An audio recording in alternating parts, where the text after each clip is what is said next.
A Rua do Arvoredo, ou conhecida nos dias atuais como Rua Coronel Fernando Machado, era uma cidade aparentemente tranquila e pacífica entre 1863 e 1864. No entanto, foi o local de uma terrível conspiração onde foram cometidos crimes dos quais muitas pessoas não tinham conhecimento. Vocês por acaso já ouviram falar no caso dos crimes da Rua do Arvoredo?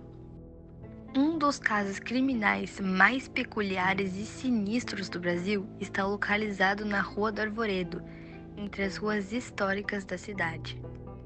José Ramos e Catarina Palce foram os personagens principais de uma série de crimes entre 1863 e 1864 que ainda são incompreensíveis. José Ramos, filho de uma índia com um soldado português, combatente na Guerra dos Farrapos e nascido em Santa Catarina, desde pequeno perguntava ao seu pai sobre os feitos na guerra e como era degolar uma pessoa. Na adolescência, ao ver seu pai bêbado agredindo sua mãe, ele a defendeu usando uma faca, ferindo gravemente o pai, que faleceu 2 dias depois. Após o incidente, mudou-se para Porto Alegre e se tornou um policial truculento. Mas mesmo assim, era conhecido como um cavalheiro gentil e apreciador de teatro.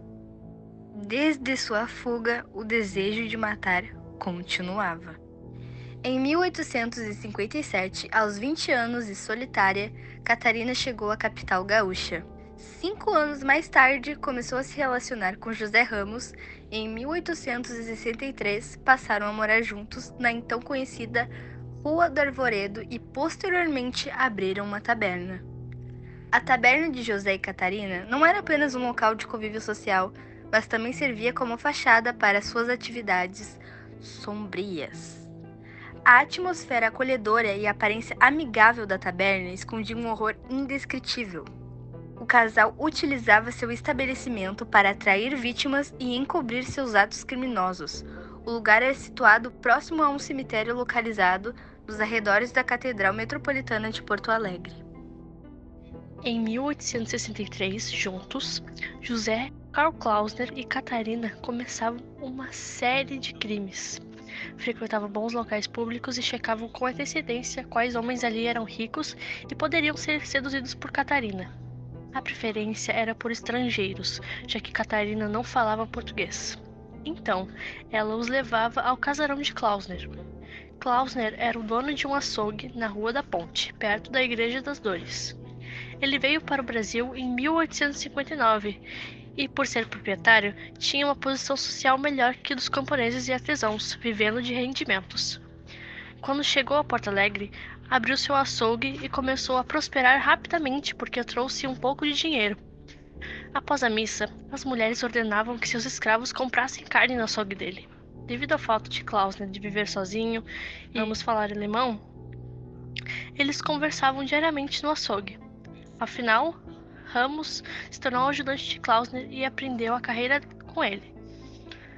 Klausner também frequentava a casa de Ramos. Na época, os açougueiros eram mal vistos porque trabalhavam com carne e sempre com sangue. Klausner estava ainda mais ameaçador. Modus operandi e a primeira vítima. A primeira vítima foi uma colona alemã que estava em Porto Alegre para vender charutos. José conversou com ela e a convidou para jantar em sua casa no dia seguinte.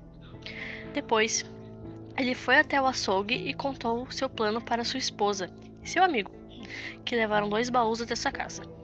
Durante o jantar, no dia 2 de junho de 1863, José foi até a cozinha e golpeou a vítima na cabeça com um machado. O corpo foi arrastado até o porão, esquartejado, colocado dentro de baús e então levado ao açougue. Ao desossar e moer a carne, Klausner fez as linguiças. Para fazer as linguiças, temperou o intestino da vítima. Os ossos foram queimados e as cinzas abandonadas. Atração das vítimas. Catarina usava seu charme e habilidade de sedução para conquistar homens, criando um ambiente de confiança. A taberna se tornava um local onde os clientes se sentiam à vontade, facilitando a atração das vítimas. Preparação e assassinato. Uma vez atraída para a taberna, a vítima era rapidamente incapacitada por métodos brutais, incluindo estrangulamento e agressão física. O espaço reservado na parte de trás da taberna era usado para realizar o assassinato longe dos olhares curiosos. Desmembramento e processamento. Após o assassinato, o corpo era desmembrado e processado com utensílios como moedores de carne e cutelos. As partes do corpo eram preparadas para serem usadas em alimentos vendidos na taberna, disfarçados como os pratos normais. Preparação dos produtos alimentícios. A carne das vítimas era misturada com outros ingredientes e servida aos clientes da taberna. Linguiças, hambúrgueres e outros produtos alimentícios eram preparados para garantir que a verdadeira origem da carne permanecesse oculta. Encobrimento e evitação da detecção. José e Catarina tomavam precauções para evitar a detecção, mantendo a taberna limpa e organizada e usando métodos de dissimulação. Eles conseguiram esconder suas atividades horrendas por um longo tempo. De junho a agosto, José fez 6 vítimas, todas em sua casa na Rua do Arvoredo. Todas as vítimas foram transformadas em linguiças e vendidas no açougue por um preço mais baixo.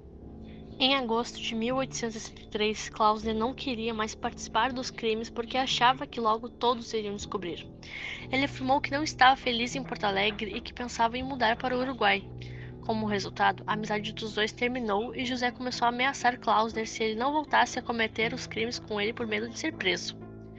Klausner, por sua vez, fez uma ameaça de revelar todas as informações à polícia. Mas antes que ele conseguisse fazê-lo, no dia 2 de setembro de 1863, José entrou no açougue e matou Klausner enquanto ele dormia. José roubou tudo que Klausner tinha e começou a gastar o dinheiro dele, dizendo que tinha ganho na loteria e que havia comprado o açougue. Quando perguntavam por Klausner, José dizia que ele tinha mudado de cidade. Entretanto, o negócio desandou devido ao desconhecimento de José e Catarina na fabricação de embutidos. José ficou 7 meses sem cometer crimes até que decidiu voltar. Só que agora ele estava menos cuidadoso, cometendo os crimes durante o dia, já que antes ele agia sempre à noite, quando ninguém via. Em 1864, no dia 15 de abril, Januário, um comerciante português, e José Ignácio de Souza, seu caixeiro, haviam desaparecido. Os vizinhos do casal haviam presenciado Januário e seu caixeiro com José Ramos um dia antes do desaparecimento. No dia seguinte, Ramos foi intimado a explicar o mistério. No entanto, quando José chegou à delegacia no dia 18 de abril, afirmou que Januário e José Ignácio ficaram na casa e partiram para São Sebastião do Caí durante a manhã. Após o depoimento, o chefe da polícia, Dário Rafael, não se convenceu da história contada por Ramos e decidiu investigá-lo. No mesmo dia, a polícia de Porto Alegre buscou provas na residência de José Ramos e deparou-se com uma cena de crime horripilante. No porão da casa de José Ramos e Catarina Paulsen, estavam enterrados pedaços de um corpo humano em avançado estado de decomposição. A vítima foi identificada como o alemão Karl Klausner, dono de um açougue na Rua da Ponte. No poço da casa foram encontrados os corpos mutilados de Januário, José Ignácio e também de um cachorro com o ventre rasgado. O cão pertencia a José Ignácio, que permaneceu na porta da casa de José Ramos por vários dias, latindo como se esperasse o dono, até que também desapareceu misteriosamente. A motivação dos crimes era clara. José Ramos e Catarina Paulsen queriam matar para se apossar dos bens de suas vítimas, exceto o caixeiro e o cãozinho que morreram devido à queima de arquivos. O diário de Catarina foi o ponto de partida para a investigação das demais mortes. Pressionada e tomada pelo remorso após a prisão de José Ramos, Catarina confessou à polícia que naquele local 6 pessoas haviam sido mortas e Karl Klausner, o açougueiro, havia transformado essas pessoas em linguiça.